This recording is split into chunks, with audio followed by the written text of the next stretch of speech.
to be incentivised more. Joining the panel now, Independent MP Dai Lee here in the studio. Thank you for your time. Good afternoon, ladies and gentlemen. Housing is going to be a big issue.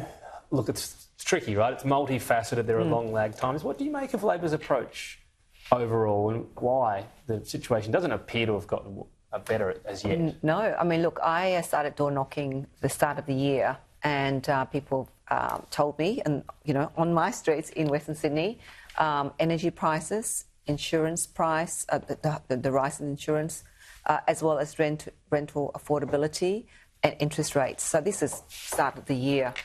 I think that the focus has not been in terms of addressing supply, and we talk a lot about affordable housing or social housing, but the middle Australians, I think there's no reprieve for them in terms of the interest rates. That has kind of gone up 12 times, and that has added a lot to people's obviously hurting their hip pockets. So I think, and then in addition to it, the supply chain, everything has increased. The cost of building materials has gone up as well. The lack of labour shortages, all of that, and I don't know if the government has taken that into their policy of building 1.2 million homes. It looks like they'll miss that, and so we kind of feel like, what do we do? The coalition says superannuation, which is, it fires up demand. They're also talking greenfield, so build further out. Labor's sort of talking social affordable housing. Well, I think there's no one solution, but I think I was looking at a few options. One is looking at, for instance, GST. For instance, how can there's how do you tap into the GST part of the building, industry? The cost of material the tariffs of the building materials. How do you reduce that?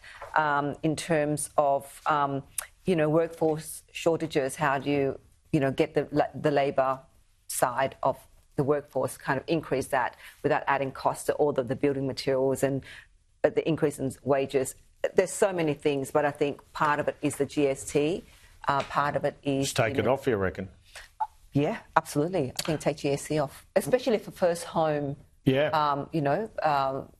The first home builders. Yep, sure. Absolutely. What do you think of the government's electoral reforms? Obviously, they've been called anti-independent. You're an independent. You're a bit different from some of the other independents who get money from Simon Holmes Accord. What's your view of them? Look, I think that from my perspective, I spoke about it last week in Parliament, that when I ran, I had none of the backings of the big names. I invested my own money, and it cost me in total about $180,000 to run that campaign in May 2022 for posters and all that stuff. What I found was quite concerning was the money that got given to incumbency.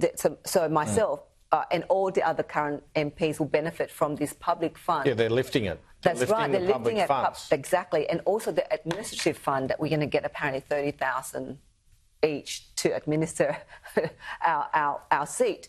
So we thought, well, we'll be in a privileged position to have this financial support, and yet if you're an independent, if I started and I had nothing, how am I going to do it when I'm going against somebody who's already there, established, and also have the support, the public funds to actually run the campaign?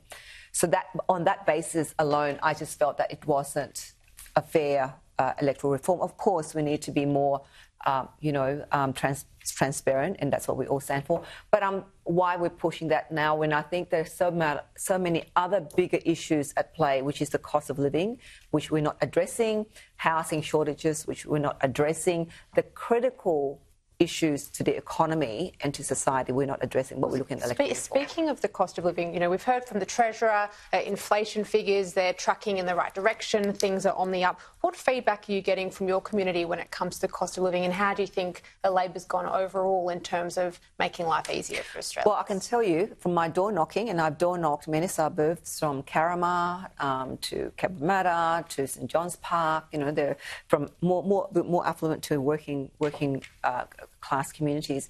the issues they have predominantly raised with me is that Labor have just they're very frustrated with Labor, and a lot of them were Labor voters who said we're not going to vote for Labor. And I thought, well, you didn't vote for me last time, that means, but they're not going to vote for Labor at the next election because they have seen the skyrocketing, costs in energy bills. Their energy bills have gone up a lot. Petrol, car insurance, house insurance have gone up. And rent. People who rent, they have to live with increasing rent, and so a lot of them have said to me they have to work 2 or 3 jobs now just in order to make ends meet, in order to survive, and they're not saving at all. Kristina Keneally was your opponent last election. Labor parachuted her in. Yep. This time you've got Tu Lee, who is a local. You only need one Lee, you don't need 2.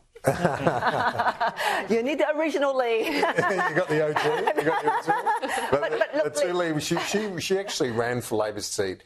She didn't. Well, no, she wanted. Sorry, she wanted to run. She put her hand up. Yeah. But the central office obviously parachuted Kristina Keneally. Yeah. Is it going to be harder for you up against a major party, but a candidate who's genuinely from? She's from your area. She's a local. She moved in there a few years ago, so she didn't grow up there. But look, at the end of the day, for me, it's about having a voice that's not part of the major parties. Having a voice, and I think the community would see that I have been advocating and fighting all the day after the election, raising issues that are, in particular, cost of living. I would say I was one of the first in this House to raise the issue of energy bills, of fuel increase, and all of this stuff at the time when the government was talking about the voice. So I think that, for me, it's about the Labor Party, what they've done for the community in terms of addressing the cost of living, high interest rates, housing affordability, and for me, that is what the people are actually focused on. Do you have a view about the release of the remaining members of the Bali Nine?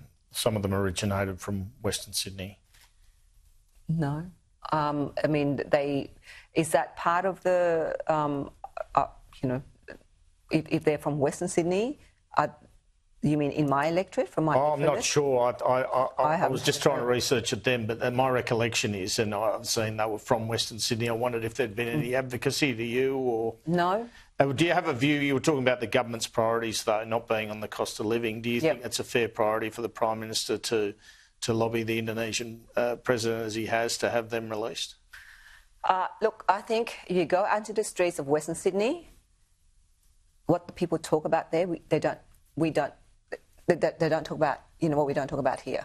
We talk out there is about cost of living, food prices, house prices, rental affordability, fuel, tolls, hospitals, health. That are the things that people talk about. What about the social media ban? Has that been raised with you?